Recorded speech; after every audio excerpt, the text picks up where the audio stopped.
Bismillahirrahmanirrahim. Assalamualaikum warahmatullahi wabarakatuh. Bertemu lagi dengan saya, Ibu Maya, pada mata kuliah pemrograman web 1 untuk kelas SKP 18.2 pada pagi hari ini.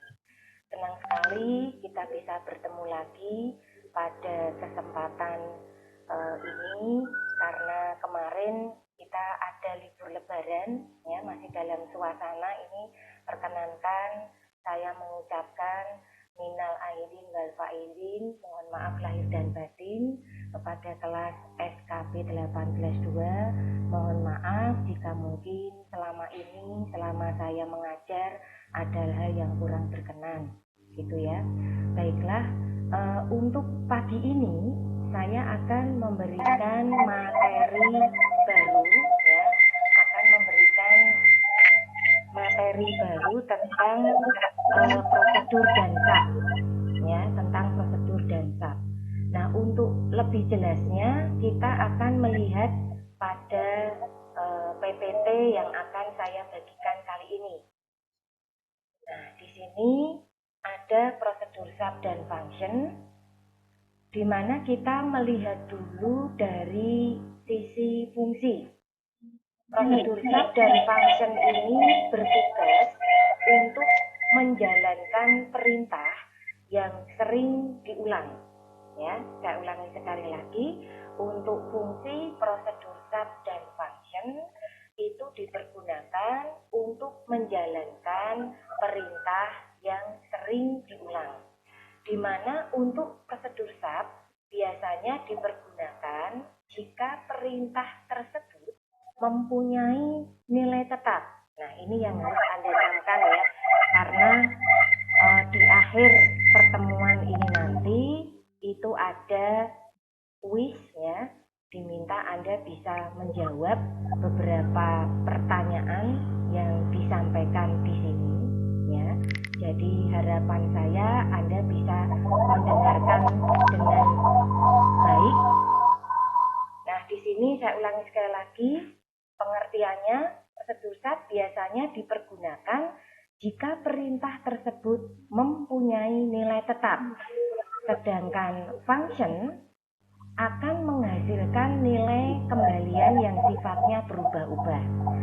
Jika dibuat semacam ketentuan di sini, bisa disimpulkan bahwa prosedur SAP ini biasanya digunakan untuk menampilkan hal-hal yang mempunyai nilai tetap, jadi angka, teks, atau apapun yang tidak berubah ya.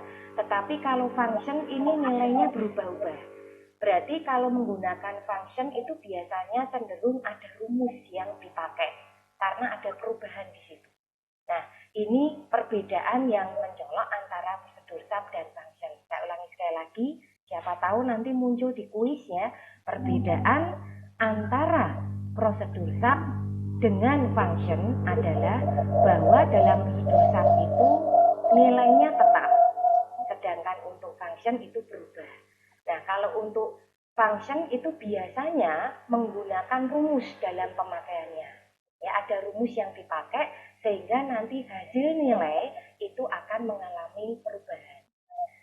Nah, sekarang kita melihat ke berikutnya, sintaks yang dipergunakan, yaitu ada SAP, nama SAP, variabel, pernyataan ditutup oleh NSAP.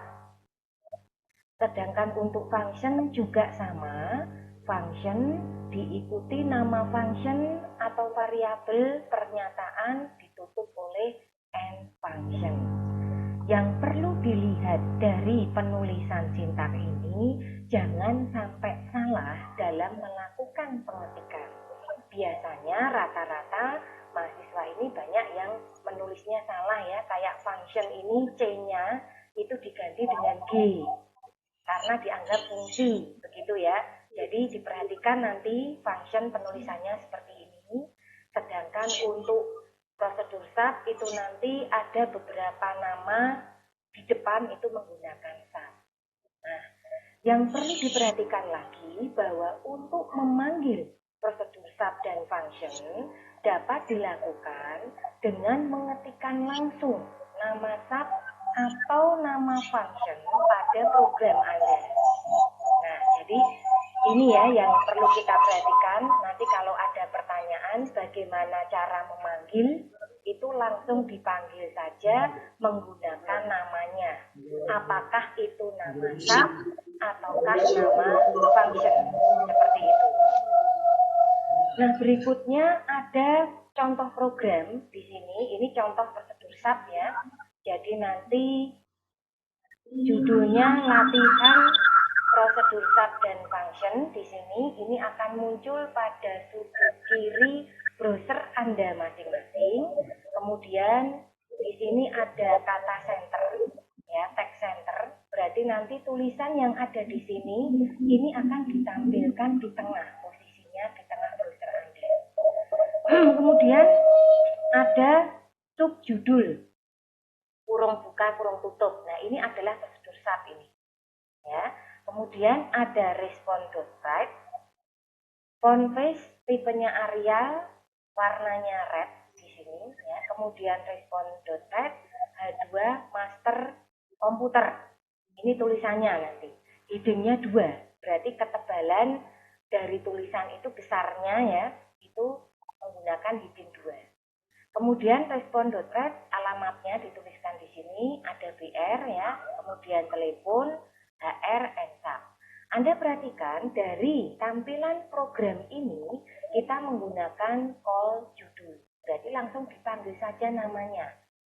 Berarti bukan subjudul, Bu, bukan ya. Jadi yang dipanggil nama yang di belakang sub ini. Tolong diperhatikan lagi. Memanggilnya menggunakan call judul. Nah, seandainya nanti program ini dijalankan tetap dengan menggunakan prosedur pemanggilan seperti biasa ya. Jadi jangan lupa, ini saya ingatkan lagi, berhubung kemarin kita sudah agak lama libur, mungkin Anda juga lama nggak pegang komputer, seperti itu ya.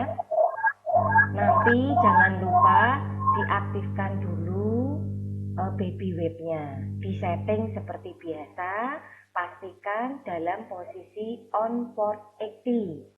Kalau sudah, Anda tentukan posisi letak folder penyimpanan ASP-nya beserta file ASP-nya.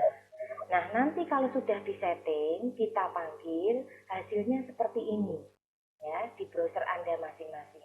Jadi tulisan master komputer ini kenapa agak besar? Itu karena pengaruh H2, teks H2 di sini.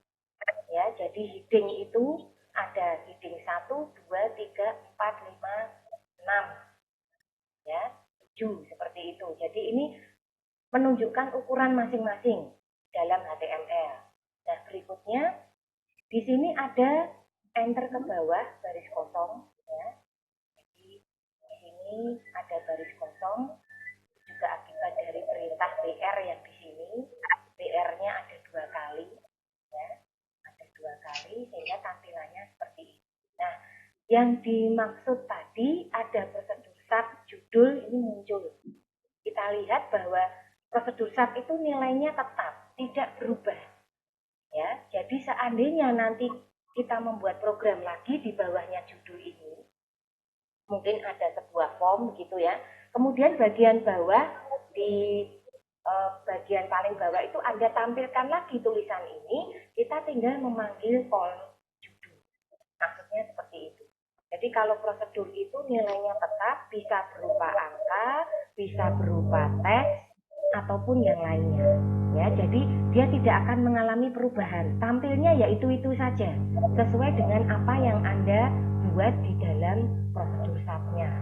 Nah, ini adalah contoh dari program prosedur sub ya. Kemudian nanti kalau ada pertanyaan, Bu, itu kok ada garis ya. Ada garis yang di bawah gitu ya, tampilannya. Kemudian center. Nah, ini akibat dari perintah ini, respon request HR BR seperti itu. Ya. Nah, ini contoh dari prosedur sub. Nah, berikutnya kita masuk ke contoh function sekarang. Untuk function yang perlu diperhatikan di sini, dia kebanyakan memasukkan sebuah rumus sehingga hasil dari function itu selalu berubah. Ya, kita lihat pada contoh berikut di mana judul ini nanti akan muncul di sudut kiri browser Anda masing-masing. Kemudian ada function tambah X, Y, kemudian rumusnya tambah sama dengan X plus Y. Perhatikan nih, ada rumus ya, tambah sama dengan X plus Y. Kemudian N function, respond.ref mencoba function BR, X kita isikan dengan angka 3, kemudian BR lagi, Y kita isikan dengan angka 5, kemudian BR lagi, respond.ref hasil penjumlahan X ditambah Y sama dengan, nah, kemudian dipanggil tambah 3,5. Seandainya ini dijalankan, jangan lupa disetting dulu baby webnya, maka tampilan di browser seperti ini. Anda perhatikan hasil penjumlahan ini adalah 8, karena itu sudah mengisi X sama dengan 3, Y sama dengan 5. Ya. Sementara tadi rumusnya tambah sama dengan X plus Y. 3 ditambah 5 tetap 8. Seandainya X ini saya ganti dengan 5, Y saya ganti dengan 5, maka hasil penjumlahan akan berubah menjadi 10. Ya, jadi seperti itu. Yang kita lihat di function itu tampilannya selalu berubah karena dia memasukkan rumus di situ. Nah, berikutnya ini nanti kalau muncul ya, mencoba function itu dari mana? Nah, ini tulisan respond.ref ini. Mencoba function. Kemudian BR. Nah, berikutnya X sama dengan 3. Ini dari respond.ref ini. Kemudian berikutnya Y sama dengan 5. Itu dari respond.ref yang berikutnya. Sedangkan hasil penjumlahan ini muncul karena ada respond.ref. Sehingga tampilannya menjadi seperti ini. Itu tadi adalah penjelasan dari prosedur sub dan function. Untuk berikutnya saya coba akan membahas lagi di sini bahwa sekali lagi yang perlu kita perhatikan untuk prosedur sub dan function, ya, bahwa materi ini mungkin nanti akan digunakan pada saat Anda diminta membuat sebuah program. Seandainya Anda itu diminta untuk menampilkan beberapa tampilan berkali-kali dengan nilai yang tetap, maka pergunakanlah prosedur sub. Ya. Tetapi jika nanti Anda diminta untuk membuat sebuah program dan menampilkan tampilan yang nilainya berubah terus, Anda bisa menggunakan fungsi function. Ini perbedaan antara fungsi penggunaan prosedur sub dan function. Jadi nanti kalau ada pertanyaan, apakah perbedaan dari prosedur sub dan function? Itu ya, bahwa prosedur sub sekali lagi akan menampilkan sesuatu yang nilainya tetap.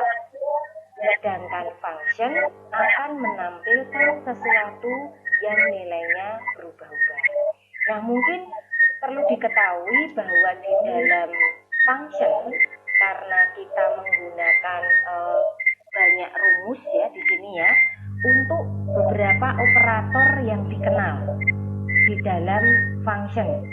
Jadi perintah-perintah atau operator yang dipergunakan itu ada tambah, menggunakan simbol tambah, kemudian ada kurang menggunakan simbol strip ya, kemudian ada perkalian menggunakan simbol asteris tanda bintang, dan kemudian ada pembagian menggunakan simbol slash.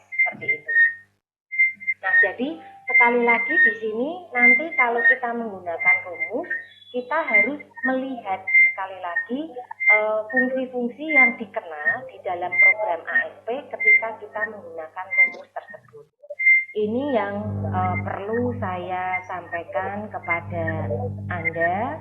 Nah, jangan lupa di akhir pertemuan ini ada kuis ya. Coba ini kita lihat dulu. Di sini untuk kuis ini saya berikan ada 5 pertanyaan sederhana, di mana kuis ini bertujuan untuk mengetahui apakah Anda memahami apa yang sudah saya sampaikan pada materi pagi ini ya. Jadi pada materi siang ini apakah nanti Anda sudah bisa menjawab? Jadi ada 5. Apakah prosedur SAP itu? Nah, nanti Anda bisa diisi sendiri di situ ya. Tadi sudah dapat gambaran. Apakah function itu? Dilihat dari pengertiannya saja. Bagaimana cara memanggil prosedur SAP? Ini tadi sudah saya perlihatkan di bagian ini. Untuk memanggil prosedur SAP dan function dapat dilakukan dengan mengetikkan langsung nama SAP atau nama function. Ini dikasih bocoran sedikit nih untuk soal kuis nomor 3. Nah, kemudian apakah perbedaan prosedur SAP dan function? Tadi sudah saya ulas juga. Kemudian tuliskan sintaks untuk prosedur SAP. Anda tinggal melihat nanti di PPT-nya. Baiklah, sekarang saya akan menyapa dulu untuk mahasiswa saya yang mungkin sudah mengikuti perkuliahan pada hari ini. Selamat siang semuanya.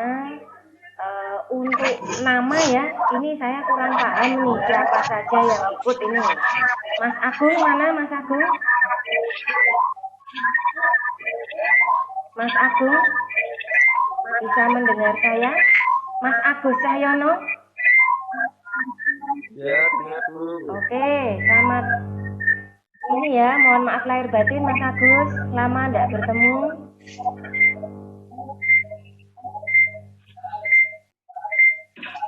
Oke, untuk Mas Agus tadi sudah mengikuti ini ya, sudah mengikuti materi yang saya sampaikan ya Mas Agus ya. Mas Agus Cahyono. Yang kemarin malam. Oke, sudah untuk materi kan sudah Bu Maya sampaikan tadi malam ya. Harapan saya biar semua mahasiswa SKP 182 itu mempelajari dulu PPT PowerPoint untuk materi hari ini ya. Jadi nanti kalau ada pertanyaan bisa ditanyakan. Ada yang mungkin kurang jelas Mas Agus Cahyono?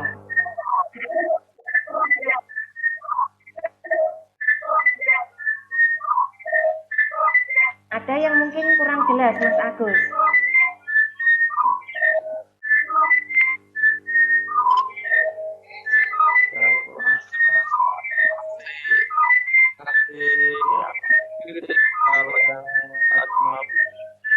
Untuk kuisnya bagaimana? Kuisnya kira-kira bisa mengerjakan enggak itu 5 pertanyaan yang diberikan Bu Maya di PPT akhir? Yang 5 kuis bisa dikerjakan? Bisa menjawab? Alhamdulillah bisa. Alhamdulillah. Berarti tidak ada masalah ya. Satu lagi ini siapa ya? Ini tidak ada namanya ini. Kalau Mas Agus Cahyono langsung kelihatan namanya. Mas Agung, kemana ya Mas Agung ya?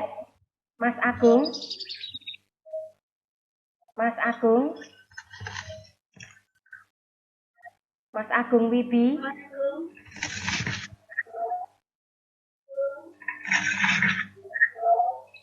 Mungkin ada pertanyaan Mas Agung.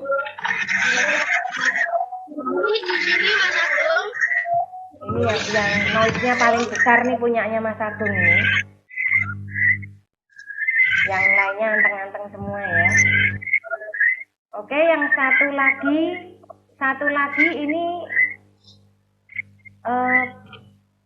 siapa ya ini yang satu lagi ya?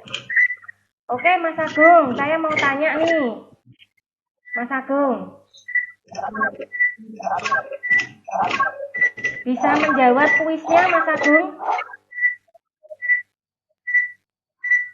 Halo? Mas Agung, bisa menjawab kuisnya?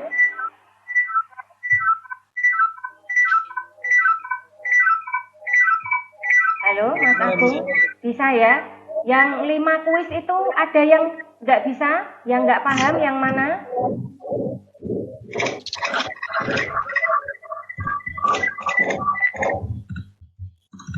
Mas Agung, bisa menjawab kuisnya, Mas Agung?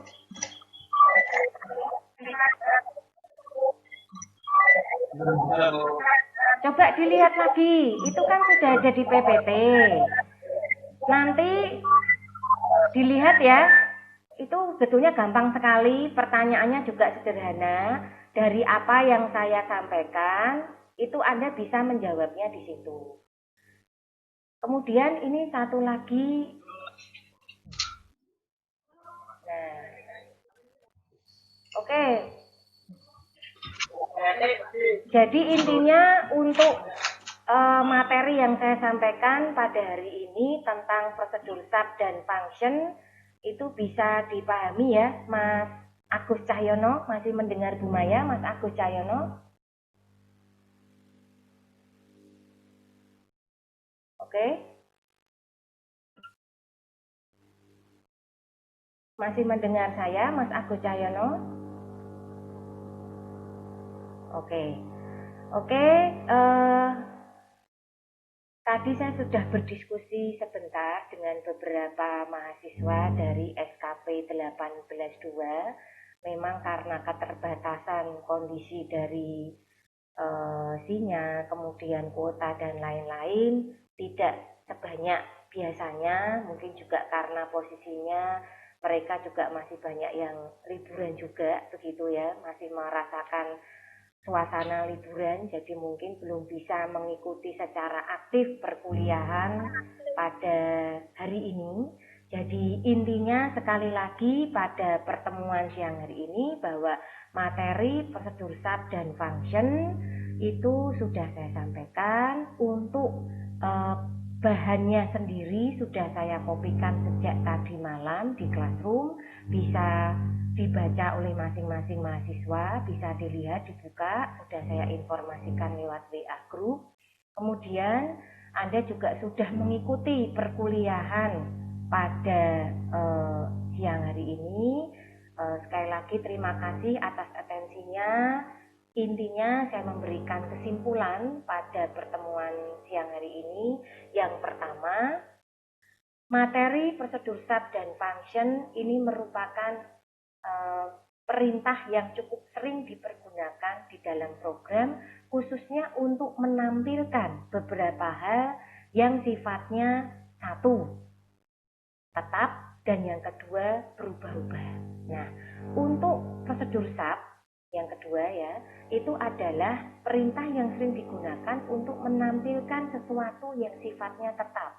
Apakah itu bersifat teks ataukah bersifat angka. Sedangkan untuk prosedur sendiri ya, untuk prosedur sendiri di sini itu adalah prosedur sudah tadi ya. Untuk function itu adalah perintah yang sering dipergunakan untuk menampilkan hasil yang nilainya berubah-ubah. Dan biasanya di dalam function ini itu ada rumus yang dipergunakan. Ya, untuk operator yang kita pergunakan ada rumus penjumlahan, ada rumus perkalian, ada rumus pengurangan, dan ada rumus pembagian. Nah, kemudian jangan lupa bahwa dalam prosedur dan sub ini perbedaan intinya adalah bahwa yang prosedur itu untuk menampilkan nilai yang sifatnya tetap, sedangkan function untuk menampilkan nilai yang sifatnya selalu mengalami perubahan-perubahan. Jadi kita bisa memasukkan ulang sebuah nilai ataupun rumus secara bergantian. Harapan saya, apa yang saya sampaikan pada siang hari ini bisa dipahami oleh seluruh mahasiswa SKP 182. Terima kasih juga yang sudah ikut berdiskusi sebentar pada pertemuan kita hari ini, meskipun belum semua itu bisa ikut ya. Dan harapan saya nanti semuanya bisa menjawab pada kuis sederhana yang saya berikan di akhir pertemuan. Akhir kata, terima kasih sekali lagi atas atensinya dan dimohon untuk menjawab kuis yang saya berikan di akhir pertemuan tadi. Mohon maaf jika dalam memberikan materi ada hal yang kurang berkenan. Wabillahi taufik wal hidayah. Wassalamualaikum warahmatullahi wabarakatuh.